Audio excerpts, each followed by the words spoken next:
Before I start with my agreement, I would like to introduce myself. My name is Peday, and I'm from the University of Papua. Today I'm talking as the leader of opposition, and the motion we're talking today here is about this house would require individual to pass a political general knowledge test in order to vote. I strongly disagree with this motion. Why is that so? First, based on Undang-Undang Dasar 1945, each and every citizen in the country have the right to participate in the election and to vote, as long as they are considered legal by the country, which is in Indonesia, they should be at least 18 years old. So basically, if you're 18 years old and you have ID, then you have the right to vote and to participate in the election. And secondly, we know that Indonesia is a developing country, so not everyone get the same education.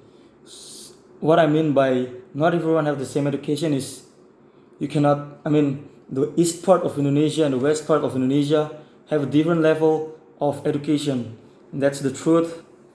So you cannot expect a farmer or a fisherman to have a knowledge of a politician. It's gonna be kind of hard for you to ask them to do that. And earlier the Prime Minister mentioned about they should prepare themselves or study for the test a few months before the election. But again, our country is a developing country, so you cannot ask everyone, you cannot expect everyone to get that knowledge, because not everyone can access that information, access that knowledge about this political general knowledge.